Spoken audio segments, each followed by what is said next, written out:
O Flamengo fez um primeiro tempo muito ruim. O primeiro tempo já era ruim, tá? A verdade é, o cenário do jogo já não era bom com um a mais, tá? Com um a mais não, com 11 contra 11 já não era bom. O cenário não era bom, o Racing já estava começando a gostar do jogo, não era bom. O time do Racing é fraco, tá? O time do Racing é fraco. A gente tá falando, olha só, pra gente, eu sei que futebol não tem esse casado, né? Mas o River é um time muito melhor do que o Racing. E o Fluminense meteu 5-1. E o Fluminense é o nosso adversário da Copa do Brasil. É complicado. Mas eu sei que futebol não tem esse casado aí, senão seria mais simples. Mas o jogo já não era bom. E aí, parceiro, eu brinco até, o senhor é rubro-negro e rubro-negro eu também sou. Aí vai lá, arrumou uma expulsão. Um cara de 36 anos já era um cabaço de arrumar uma expulsão. Beleza. E a gente batia na tecla, tira o Wesley e tira o Thiago Maia. Já tem cartão amarelo. Eu acho que mais do que isso, é o que eu já falei aqui. O Sampaoli, ele tem um contrato até o final de 2025 com o Flamengo. Ele veio com o slogan de montar um time imbatível, não é? Invencível ou imbatível? Qual foi a frase? Mas no final é a mesma merda. Acho que era imbatível. Né? Imbatível. A verdade é, o meu sentimento sobre o Sampaoli é 2024. Isso aí, o Kiesen, foi mal. É até o final de 2024. O pensamento que eu tenho do Sampaoli, sabe o que é? O Sampaoli, quando estava no Santos, ele olhava para o Flamengo. Já viu aquela inveja que você tem do vizinho? Aquele cara que tem inveja do vizinho, sabe qual é? Que tu olha e tu fala assim, caralho, tô aqui sozinho, o vizinho estão brincando na piscina. Ou, porra, eu tô aqui olhando o vizinho, porra, a namorada do vizinho. Eu tenho um tá Fusca, ligado? o vizinho tem uma Olha o BMW. carro que o vizinho tá. Não tem aquelas invejas de vizinho que normalmente tem numa rua? Eu acho que essa era a inveja do Sampaoli. O Sampaoli falou assim, porra, mano, se eu tivesse esse time do Jorge Jesus, eu tava feito. E aí criou-se uma paixão platônica do Sampaoli pelo Flamengo, desde o Santos. E o Sampaoli queria muito treinar. O Renato Gaúcho também. O Rodrigo tá lembrando aí, o Renato Gaúcho também. Tinha essa paixão platônica pelo Flamengo. De tipo assim, se eu pegar esse time, fudeu. E o Sampaoli tinha.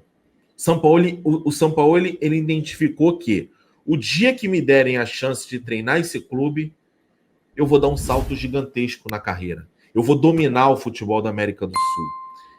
E isso só engrandece ainda mais o trabalho de Jorge Jesus. Todo mundo chega aqui e acha que vai ser fácil, ou vai ter um trabalho mais fácil por conta das condições financeiras e tudo mais, por causa do elenco. E, na verdade, não é bem assim. Não é bem assim que se desenha, tá?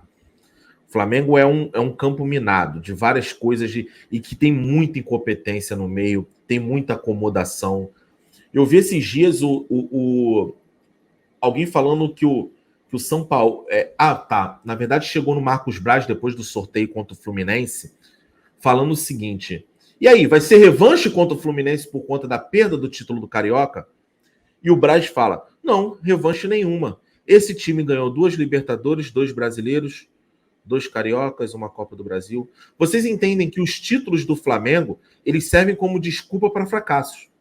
Eles não servem para combustíveis para novos títulos. O Flamengo hoje dá a intenção que o Flamengo sempre, cada título do Flamengo, dá uma desculpa a mais para quando as coisas não estiverem bem. E quando, na verdade, o que aconteceu no passado, ficou no passado. Foda-se.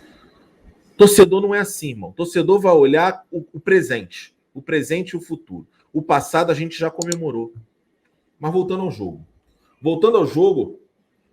O Sampaoli... E aí eu vou dar aqui um decreto. Para mim é um decreto. Ou o Sampaoli não vai evoluir hoje, tá? Esses jogadores não vão evoluir hoje. Ou o Sampaoli larga a mão de alguns jogadores, ou o Sampaoli ele será apenas o segundo treinador do Flamengo no ano, porque o Flamengo terá um terceiro.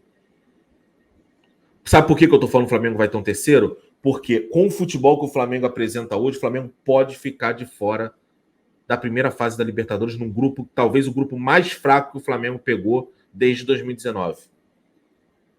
O Flamengo pode ser eliminado da Copa do Brasil nas oitavas de final. o Flamengo pode se distanciar de uma briga pelo título do Campeonato Brasileiro. E isso, infelizmente, não segura. Vocês podem falar o que quiser, mas isso não segura. Eu tenho muita esperança no trabalho do Sampaoli. Eu acho que o Sampaoli tem como evoluir esse time, tem como tornar um time vistoso de se jogar, agradável, mas entendo o seguinte, o começo do trabalho é crucial. E eu repito,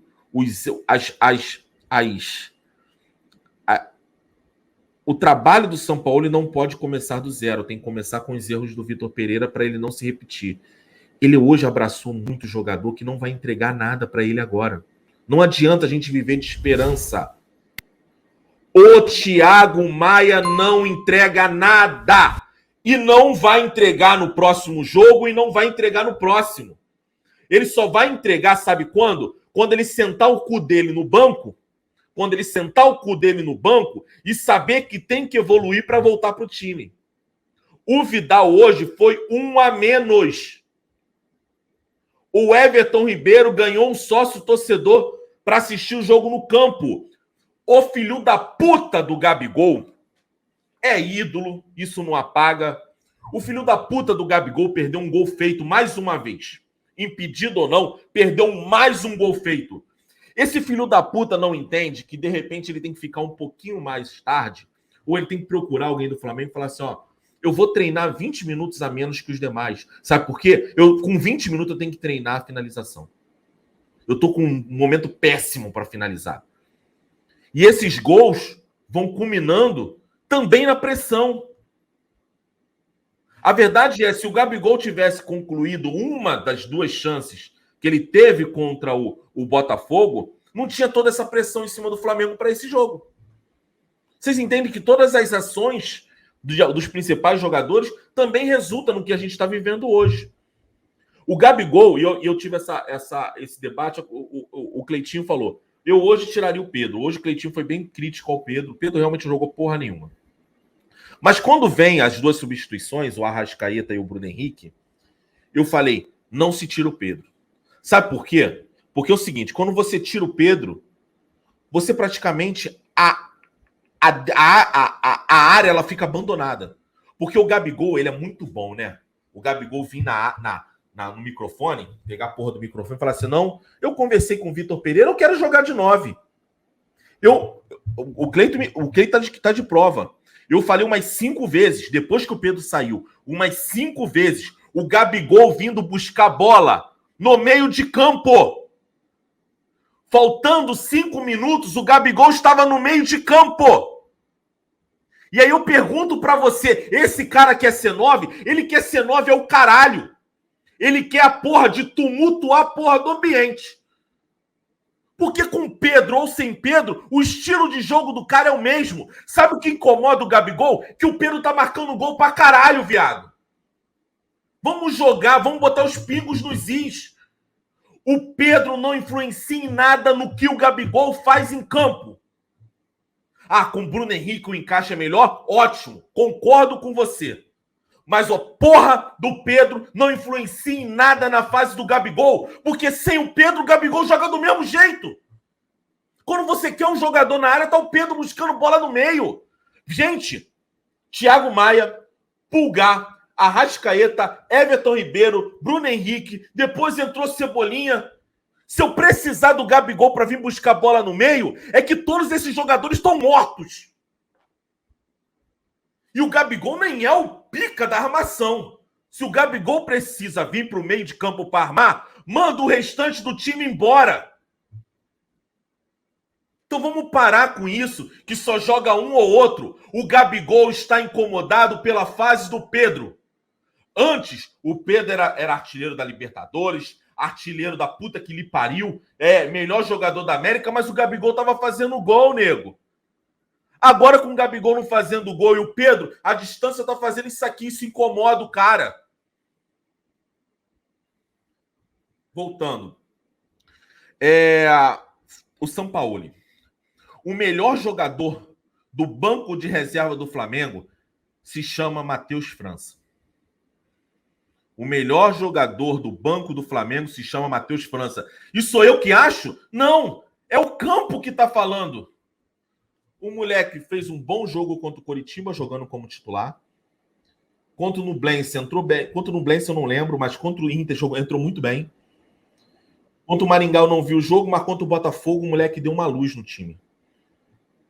E hoje, num jogo importantíssimo, o moleque não entra. Quem entra é o Bruno Henrique, fora de forma. Quem entra... Eu até na hora eu falei pro Cleiton, Cleiton, ele botou o Bruno Henrique, porque senão ele vai botar Cebolinha e Marinho. Senão ele vai botar Cebolinha e Marinho, porque ele não acredita no Matheus França, ele não acredita no Matheus Gonçalves. Entendo o seguinte, ele pode vir com a ideia que foi, eu acho que as ideias do Sampaoli são boas. O mirar do Sampaoli é mirar no título junto com performance, tudo é muito bom. Mas entendo o seguinte, treinador com uma teoria incrível já teve uma porrada. O Paulo Souza, as teorias do Paulo Souza eram erradas? A teoria do Vitor Pereira era errada? A teoria do Domenech era errada? Não era, irmão. Só acho que o Sampaoli, taticamente, as coisas já estão fluindo. Só que não adianta, não vai fluir enquanto você estiver escolhendo um jogador que não rende. Não adianta eu chegar a ter uma ideia de fazer um puta hambúrguer, abrir uma hamburgueria, e eu comprar só material ruim, viado. Ao invés de usar o ketchup da Heinz, eu uso o ketchup daquele do chinesinho, que o cara... A mulher fatiou o cara. Qual o nome daquela porra? Daquela mulher, Natsunaga, que fatiou o marido. Não adianta. É Yoki, aquele cara ali? Yoki. Não adianta. Não sei nem se é Yoki fabrica, mas tá bom o exemplo.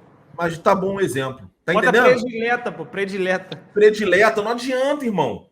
O Thiago Maia, hoje ele conseguiu uma proeza, viado. Ele botou o Pulgar, que vinha treinando como na vaga do Davi Luiz, e ele colocou o Pulgar avançado e manteve o Thiago Maia numa posição que ele não rende o ano todo. Ele não rende o ano todo. O que precisa pro Thiago Maia render nessa função? Mais nada. Eu não posso fazer mais nada pelo Thiago Maia. O Sampaoli não pode fazer mais nada pelo Thiago Maia. Hoje, o Cleitinho notou, não tinha um passe de 50 metros, o Thiago Maia conseguia errar, viado. Por quê? Cintura dura.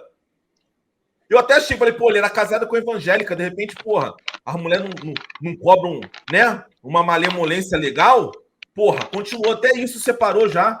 Porque o moleque é cintura dura, não pode jogar nessa função, viado. Então, seguinte, resumindo, o Sampaoli, se ele não largar desses jogadores, e aí eu falo, Santos, o gol dava pra ele na bola. Ele podia até ter tomado aquele gol de falta, dava pra ir, nego. Dava pra ir, eu vi o filme do Palmeiras. Esse último lance me lembrou o jogo do Al Hilal. Ninguém lembra. Fomos eliminados do Mundial por uma falha do Santos, igual a que ele teve hoje no final do jogo. Pulgar protegendo, e eu não sei o que o Santos tem na cabeça. Protegendo, vem e nada. Aí você vai se abraçar com o Davi Luiz. Se o Davi Luiz estiver apto no próximo jogo, ele joga, nego. Ele joga. Tem vaga cativa, irmão.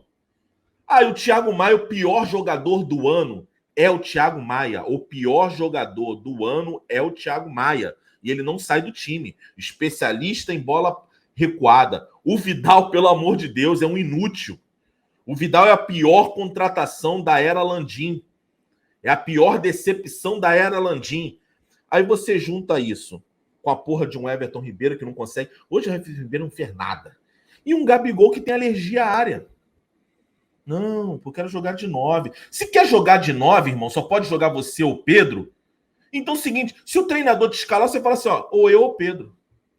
E o cara vai fazer escolha. E segura a marimba. Porque se ele escolher você ao invés do Pedro, tu vai ter que marcar gol. Agora, chegar, bater no peito e falar, quero jogar de 9, porque não tem como você jogar de 9 com o Pedro. Quero jogar de 9, então vai pro banco. Ou vai pro banco, ou o Pedro vai pro banco. Mas se o Pedro for pro banco, tem que fazer gol, irmão. Tem que ter média de Pedro. Pra chegar e tomar e não tomar crítica. Porque fica puto quando vai passar e nego vai xingando na arquibancada. Porque é o seguinte, xingou o Gabigol, o maluco lá xingou o Gabigol, eu tava até por fora. Eu não assisti muito o jogo do Maringá e tudo mais. Eu tava por fora. Mas todo mundo chegou e execrou o cara. Por quê? Porque o Flamengo venceu por 8-2. Tem que ser xingado. Torcedor na arquibancada. Na arquibancada ele tá lá, ele paga para xingar, para vaiar, para aplaudir. Ele faz tudo, irmão. Você, jogador de futebol, tem que estar acostumado com isso. E tá merecendo, irmão. Aí chega no segundo tempo, o cara vai lá e me pincela. Bruno Henrique fora de forma. Cebolinha.